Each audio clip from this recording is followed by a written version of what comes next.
Prije 10 godina napisao sam knjigu Život kao igra. A knjiga je nastala slučajno.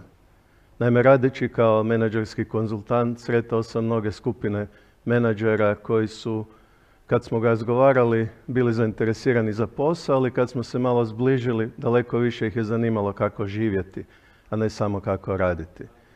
I onda bi mi rekli, pa de facto izgleda ste si vi to dobro posložili. Imate 4 djece, svi su super, sretno ste oženjeni, objavili ste 75 knjiga, živjeli ste svuda po svijetu, od Amerike do Kine, Dubaja, imate puno hobija, svirate gitaru, igrate online šah, objavili ste i roman, zbirku poezije, dječju slikovnicu, izgledate nekako sretno.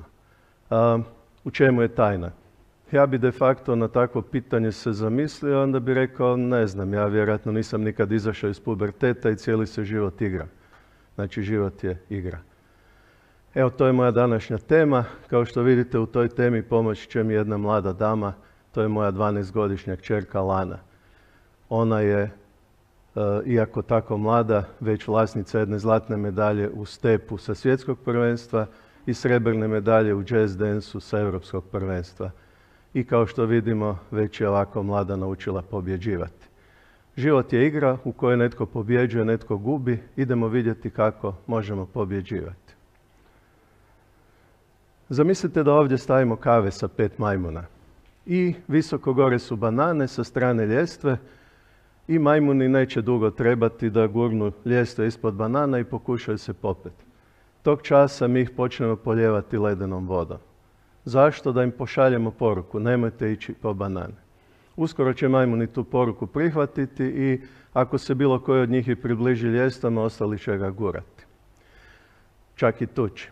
Zamislite sad da uvedemo novog majmuna, ledenu vodu možemo zatvoriti, taj novi majmun ne zna šta se zbivalo prije, vidi šansu, počne se penjati prema bananama, svi ga tuku. Nakon nekog vremena odustane i nije lijepo dobio od batine. Uvedemo sad novog majmuna. Taj čim vidi šansu, krene po banane, svi ga tuku, najče ga tuče onaj koji ne zna zašto, ali je sam dobio batine kad je išao po banane. Ako jednog po jednog zamijenimo svih 5 majmuna, na kraju ćemo u kavezu imati 5 majmuna koji nisu nikad doživjeli ledenu vodu, ali nijedan od njih neće se niti približiti ljestvama. Da ih pitate zašto, rekli bi, to je tako tu normalno. Zašto bi iskoristili priliku, nitko drugi to ne radi, neću ni ja. Prihvaćam pravila igre, ponašam se kao svi drugi. Moj prvi savjet je nemojte biti kao ti majmuni. Nemojte gledati svijet očima svih ostalih, razmišljajte svojom glavom. Pokušajte shvatiti što u tom svijetu ne valja, što treba mijenjati i poduzmite sve da ne trpite gluposti koje svijet oko nas za vas ima. Međutim, u tom mijenjanju svijeta bit ćete suočeni s problemima, kao i majmuni koji se žele popesti do banana. Mijenjajući svijet morat ćete raditi s drugim ljudima. I brzo ćete shvatiti da njima baš ne pašu uvijek vaša pravila i da bi oni htjeli raditi po svojim pravilima. I poželjet ćete ih mijenjati, posebno dok ste mladi. Evo, teško vam je zamisliti, ja sam nekad bio revolucionarni mladi čovjek koji je htio mijenjati svijet. I tom mijenjanju mi bi mijenjali sve, roditelje, učitelje, profesore, političare, šefove. Međutim, brzo shvatimo da je to teško, čak i nemoguće. Na kraju, ako smo stvarno mudri, kao što kaže ova poruka na zidu, onda shvatimo da možemo mijenjati samo sebe, druge ne možemo. A to de facto znači da moramo raditi na sebi. I nastavak moje prezentacije zapravo je pokušaj da pokažemo 10 savjeta tog rada na sebi. Kako radeći na sebi možete pobijediti u životnoj igri. Naravno, prvi savjet je vrlo jasan. Trebate imati svoj san. Svatko od nas kad je bio dijete imao je san.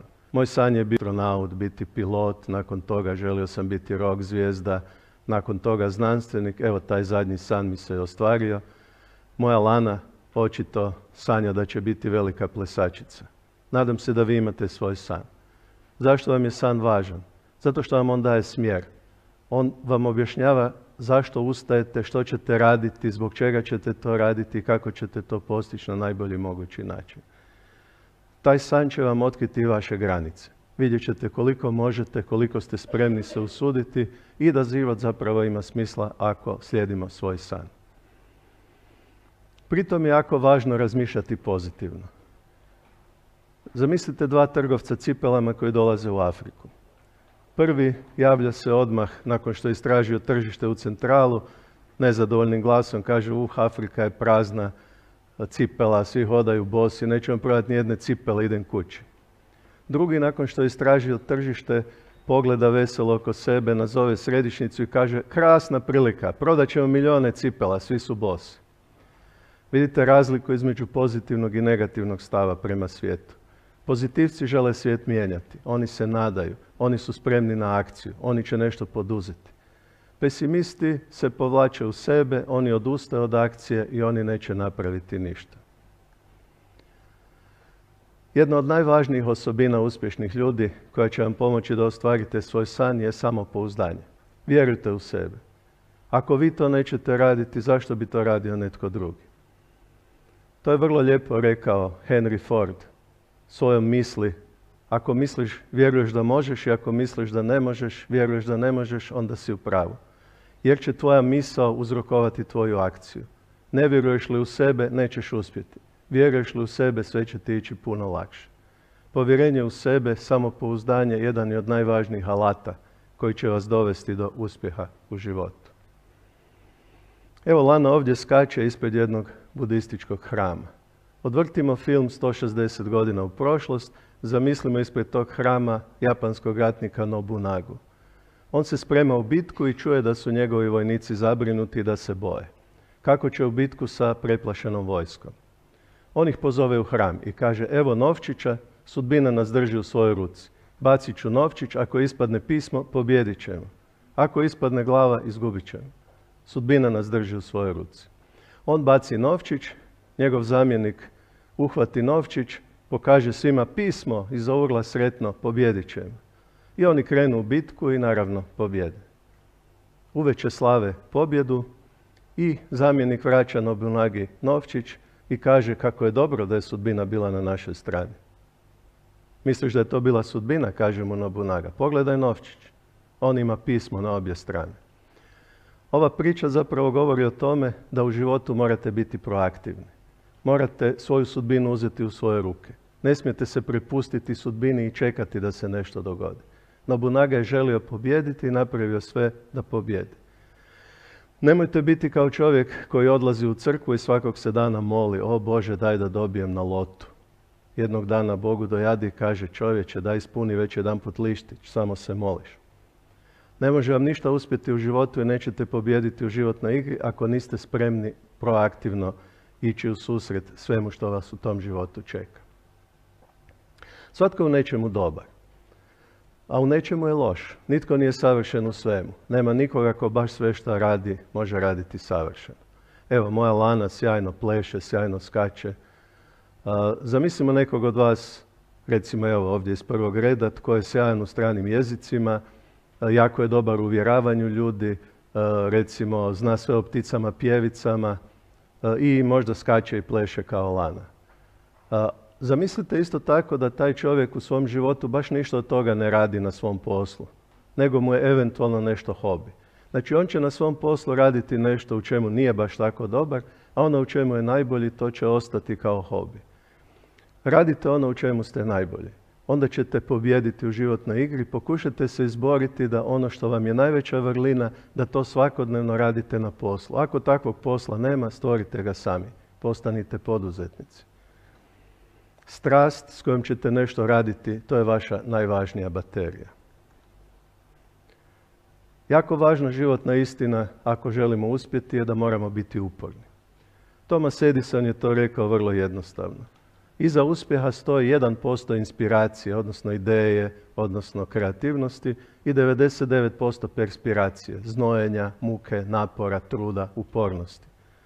Uporni pobjeđuju i kad su slabiji, ali to nadoknađuju treningom, napornim radom, intenzivnom borbom sa svim nevoljama kojim se nađu na putu. Evo, moja Lana, recimo, prije svakog takmičenja, kao i sve njene kolegice, 3 do 4 sata na dan trenira i nikad se ne žali. I kao što vidite iz ovih fotografija, koristi svaku priliku da vježba. I da proba svoje granice i da tako napreduje. Jedan posebno važan aspekt života koji vas vodi k uspjehu je biti hrabar. Većina ljudi igra na sigurno. Oni pokušavaju raditi kao i svi ostali. Ako svi idu lijevo, oni idu lijevo. Ako svi idu desno, oni idu desno. Ako svi prihvaćaju pravila igre u majmunskom kavezu i oni prihvaćaju. Hrabrost je zapravo sposobnost da idete uz struju, da se borite, da pokušate postići ono što je teško. Ali to što je teško, to obično vrijedi i to donosi stvarno uspjeh. Nikad nećete znati što ste u stanju napraviti ako niste pokušali. Ako ste samo stajali sa strane i čekali. Masu ljudi život vidi kao generalnu probu. Sad nekako živim, pa sutra ću malo ovo, preksutra ću nešto drugo i uvijek odgađamo za sutra. To što odgađamo za sutra možda se nikad neće dogoditi. Trebamo se hrabro baciti u susret svemu što nas čeka i tako samo možemo pobijediti u životnoj igri. Evo, dosta sam pričao lani, možda nešto da kažem o sebi. Kad sam bio njenih godina, 12-13, zanimale su me borilačke vještine. Jiu-jitsu, judo. I životni san tada bio mi je Bruce Lee, filmovi o borilačkim vještinama i hram Shaolin usred kineskih planina. I na jednom putovanju kinom taj mi se san ostvario. Istina, trajalo je više od pola dana, 800 km jugoistočno od Pekinga, duboko u planinama nalazi se Shaolin. I zamislite sad mene, oduševljenog tim idejama, stojim ispred velikog majstora hrama Li Xiaolonga i očekujem što će nam poručiti. I on kaže na svom slabom engleskom: svi misle da mi naše štićenike učimo kako da pobjede neprijatelja. Ne, mi ih učimo da pobjede neprijatelja u sebi. I kad je rekao tu rečenicu, ja sam se naježio, evo i sad se ježim od nje. To je jedna od najvažnijih ideja u životu ako želite uspjeti u životnoj igri. Vi se svakog jutra kao i ja, kao i svaki čovjek na zemaljskoj kugli, budimo sa jednim crnim vražičkom na ramenu. To je taj neprijatelj u nama koji kaže nemoj ustati, nemoj ići na predavanje, nemoj učiti za ispit, nemoj biti dobar prema ljudima, budi zao, budi zavidan. I ako ga poslušamo, onda ćemo izgubiti u životnoj igri. U životnoj igri pobjeđuju najbolje oni koji pobjeđuju neprijatelja u sebi. Ali to je gadan posao koji morate obaviti svaki dan, možda i 10, možda i 100 puta. Došli smo već do 9. savjeta. Svijet oko vas i oko nas brzo se mijenja.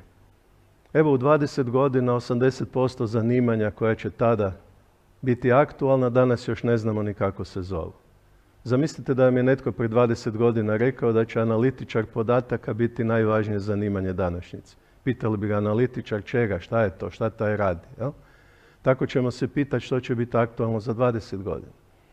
Za 5 do 10 godina oko nas će voziti jako puno samovozećih automobila, ručkove će nam kuhati robotski kuhari, jedan takav Moli već danas funkcionira, hranu će nam dostavljati dronovi, živjet ćemo u okruženju u kojem će možda TED govore također držati roboti da objasne kako izgleda umjetna inteligencija i kako oni šire ideje koje vrijedi širiti. Znači, važno je učiti, cijeli život biti fleksibilan, otvarati se za nova znanja. Ali još važnije nešto drugo. Evo, za to imam priču o Nani Inu, japanskom učitelju zena. Njemu dolazi Amerikanac i kaže: ja bih htio naučiti što je to zen. Japanac ga primi u posjetu, pripremi čaj i kad je čaj bio spreman, počne mu točiti u šalicu. Šalica je bila puna, on je nastavio točiti. I Amerikanac, vi znate da su oni iz te antiseptičke higijenske okoline, on kaže: nemoj više točiti, šalica je odavno puna. Takva je tvoja glava, kaže mu Nani In. Ona je puna raznih stavova, ideja, mišljenja, zabluda, koncepcija. Ne možeš ništa naučiti o zenu ako nisi spreman prvo isprazniti svoju šalicu. I mislim da je to jedna od vrlo važnih ideja za uspjeh u životnoj borbi. Ne samo naučiti nove stvari koje će tek doći, nego odučiti se od stvari koje više ne funkcioniraju. Zaboraviti na stare pristupe, stare ideje, stare ideologije, stare tehnologije. I samo tako, fleksibilno i spremni da se odučite onoga što ne valja, možete puno brže i puno bolje pobjeđivati u životnoj trci. I evo zadnje pravilo, vrlo jednostavno pravilo. Nadajmo se. Očekujem budućnost s veseljem. Vidite Lanu s kakvom nadom gleda u svoju sliku u ogledalu. Zapravo nada je najbolja slika budućnosti. Budućnost je vrijeme u kojem smo u ruke uzeli dalekozor. Prošlost je vrijeme koje gledamo retrovizorom. Najčešće u životu upravo nam to smeta. Previše smo zaokupljeni retrovizorom i gledamo ono što se već dogodilo i to nas muči, a premalo gledamo u dalekozor. Svima nam, kad se nadamo, život može biti sjajan. Sutra počinje ostatak našeg života, s njim možemo učiniti nešto prekrasno. Evo, prošli smo kroz 10 ideja, nadam se da će vam biti korisne u životu. Mnogima već jesu. Evo, ne znam da li prepoznate na ovoj slici bradatog mladog čovjeka. Ova slika je 10 godina stara, s mojom suprugom i sa mnom. To je bio Mate Rimac. Na promociji moje knjige Život kao igra u Samoboru, točno pred 10 godina. Tada Matu nije nitko poznavao. On je na tu promociju došao sa svojim srednjoškolskim profesorom, bio je dečko koji obećava, mladi inovator, još je vozio onaj BMW kockicu, još nije ni električni motor u njega ogradio. Dakle, osoba koja je imala svoj san, ali još daleko od ostvarenja. Evo vidimo danas 10 godina nakon toga on je svoj san ostvario. On se sjajno igra u životu, napravio je najbrži, najljepši i najbolji električni automobil. Od jednog čovjeka, sam svoj majstor što je bio pred 10 godina, danas ima firmu od 550 zaposlenih. Njegova životna igra je vrlo pobjednička i ja mu želim puno uspjeha. Međutim, ne završavaju sve igre happy endom. Evo jedne priče za kraj koja baš i nije tako sretna. Seljak je našao jaje orla i odnio ga kvočki u gnjezdo.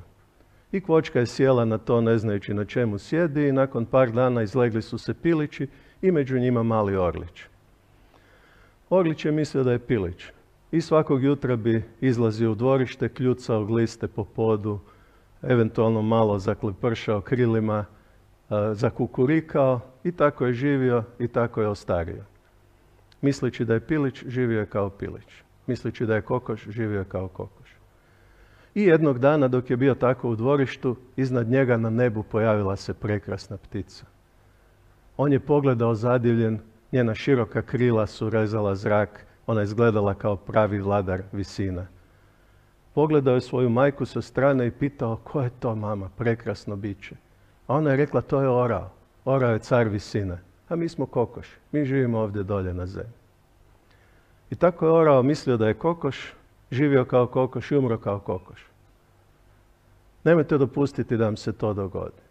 Život nije generalna proba, život je samo jedan. Vi ste svi orlovi. Raširite svoja krila, letite daleko i visoko. Sutra počinje ostatak vašeg života. Sutra počinje ostatak vaše životne igre. Pobijedite u njoj.